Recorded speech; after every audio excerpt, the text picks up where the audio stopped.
लोगों का, समाज का बिखर जाना, निष्प्राण हो जाना शायद स्वाभाविक ही है। मैं समझ सकती हूँ जब लोग कहते हैं उदास हो गए हैं, हम खत्म से हो गए हैं, निष्प्राण हो गए हैं, कुछ उम्मीद नहीं बची। ऐसे दौर में आज जब हम यहाँ पर अपने अपने सिर जोड़ के बैठे हैं, तो हमें ये सवाल करना होगा अपने साथ कि इस दौर में हमारी भूमिका क्या है। हम वो लोग जो बराबरी और न्याय का समाज देखना चाहते हैं, हम वो लोग जो उस समाज के सृजन में विश्वास रखते हैं जहां जो सांस्कृतिक आंदोलनों को समर्पित हो, हाथों से पेट से लोगों की लूट ना हो। मैं समझती हूँ कि इस खौफ और के दौर में सांस्कृतिक आंदोलनों की बहुत अहम भूमिका है और हमारे पास प्रेरणादायक सांस्कृतिक जखीरे हैं। हमारी विरासत इन जखीरों से भरी है, जिसके जैसा दमनकारियों के पास कुछ भी नहीं है। अगर आज आप में रंगकर्मी है, बुद्धिजीवी है, कवि, कहानीकार, लेखक, फिल्म मेकर है, अपने आसपास भी अगर देखें तो हम ये देख सकते हैं कि इस दौर में जो फाशीवाद है उसने नफरत तो पैदा की है, पर क्या कोई कविता रची है, क्या कोई कहानी सामने आई है जो लोगों को प्रेरित कर सके? कुछ एक घटिया फिल्मों को छोड़कर, कुछ बेबुनियाद बेतुकी चीजों को जोड़कर बनाए गए नैरेटिव के अलावा उनके पास लोगों को जोड़ने का, प्रेरित करने का कोई साधन नहीं है, कोई सांस्कृतिक विरासत नहीं है। और हमारे पास हर दौर की कविता है। हमारे पास जब बरतानवी साम्राज्यवाद के खिलाफ भारत एक संघर्ष कर रहा था, एक जंग लड़ रहा था, तो पगड़ी संभाल जगता जैसी कविता थी जिसने हमारी संघर्षों में नया रंग भर दिया था। 70वें के दशक में जब पाश ने कहा था सबसे खतरनाक होता है सपनों का मर जाना, तो उस कविता ने हलचल मचा दी थी।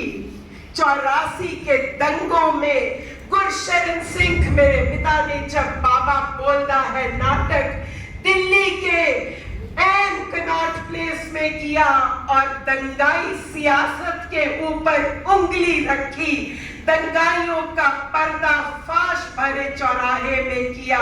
परंपरा है, ये हमारी विरासत है और इस विरासत के सहारे ही हम ये जंग जो हमारे ऊपर थोपी गई है इसके साथ लड़ेंगे।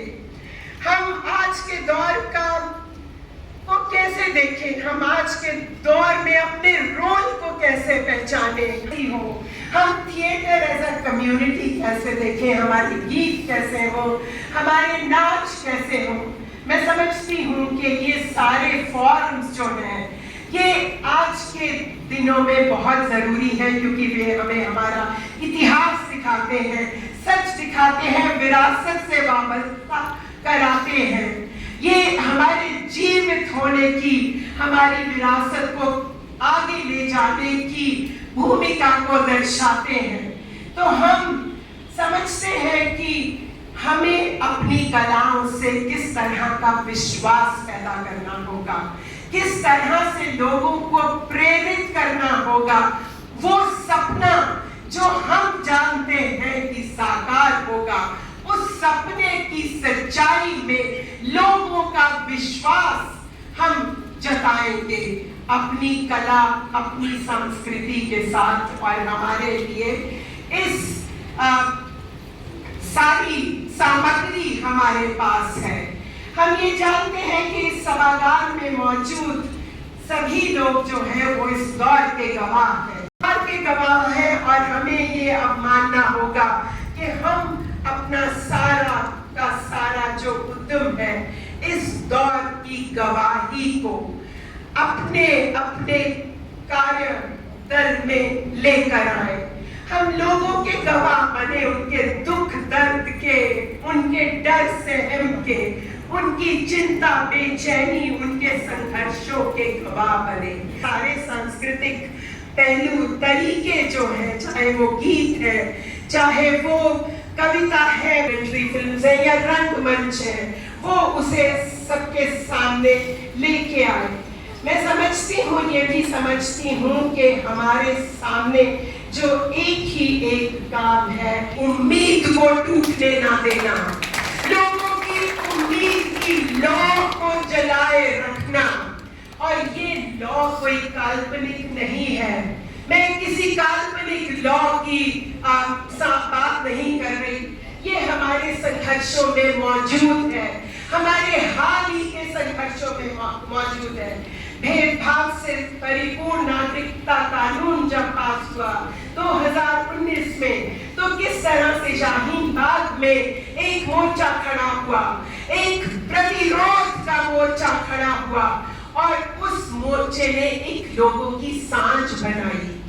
औरतों ने कहा, हमारे पास कागज नहीं है, हमारे पास किसी किस्म की कोई भी प्रॉपर्टी नहीं है, जमीनें हमारे नाम नहीं है, जमीनों से हमारा संबंध हमारे हाथ का श्रम है। हम खेतों में मेहनत करती हैं, हम खेतों को ओन नहीं करती, इसलिए किसी कागज में हमारा नाम नहीं है। आज अगर आप हमसे कागज मांगोगे हमारी नागरिकता तय करने का, तो हम कागज नहीं दिखाएंगे। ये एक ऐसा नारा था, हम कागज नहीं दिखाएंगे, जिसने सभी मेहनतकश औरतों, सभी मेहनतकश वर्गों में एक नया अपनापन महसूस किया। पंजाब के किसान शाहीन बाग में आए और उन्होंने कहा, हम आपकी जंग में शामिल हैं, हम उस धरती से आते हैं जिसने 47 का बंटवारा देखा देंगे। और उसी मंच से, शाहीन बाग से ये नारा उभरा, भाई भाई को लड़ने नहीं देंगे, सन 47 बनने नहीं देंगे। हुए शाहीन बाग की औरतों के पक्ष में संघर्ष हमारी विरासत है।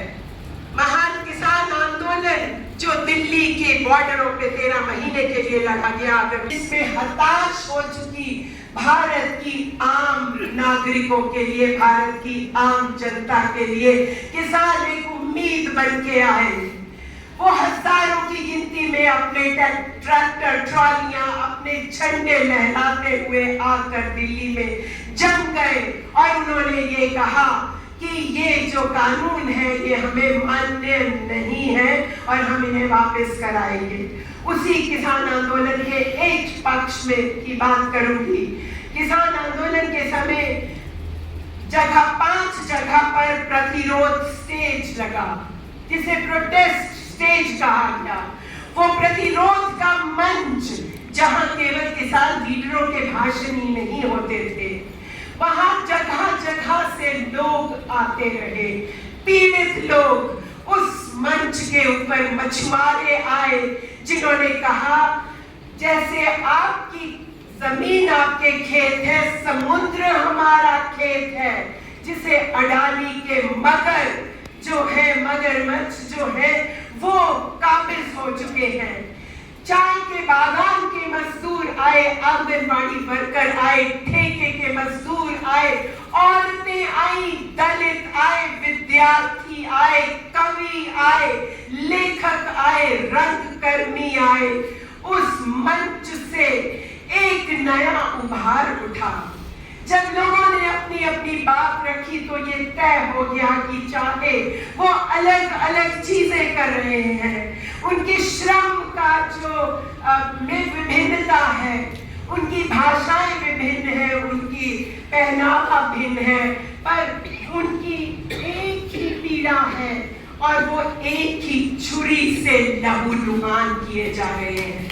और अगर उन्होंने इस छुरी की पहचान करनी है, उसका हाथ पकड़ना है, तो उसका एक ही एक तरीका है, उन सब लोगों का एका।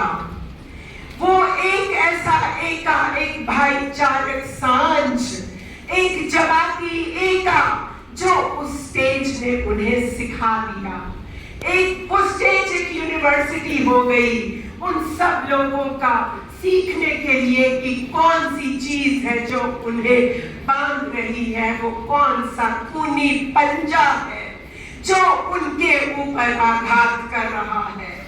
प्रतिरोध की एक इसी स्टेज पे गुरु रविदास को याद किया गया, अशफाक उल्लाह खान को सलाम किया गया, गुरु नानक की सांझीवालता के सिद्धांत को याद किया गया और एकता बनाई गई सभी हाशियाग्रस्त लोगों की।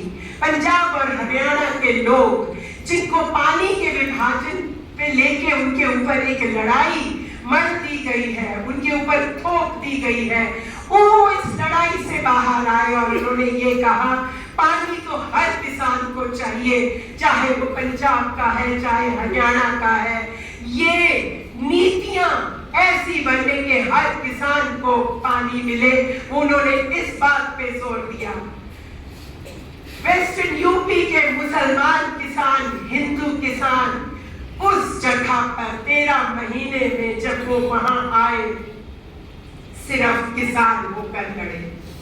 वो हिंदू मुसलमान ना रहे, वो सिर्फ किसान होकर लड़े और एक बार फिर उस मंच से अल्लाहू अकबर हर हर महादेव का मंच से नारा गूंजा। ये एकता ही थी, ये लोगों की एकता ही थी जिसने 56 इंच छाती को सिकोड़ के रख दिया और मजबूर किया कानून वापस से। लोगों ने देखा कि एक ऐसा हथियार था जिसके आगे हिंदुस्तान के शासकों के पास सारी फौज, सारे हथियार, सारी किस्म के टैंक तोप होने के बावजूद भी उन्हें टेलीविजन पे आके ये कहना पड़ा हम कानून वापस लेते हैं और निहत्थे किसान, औरतें, आदमी उनके सामने उन्हें हथियार डाल देने पड़े।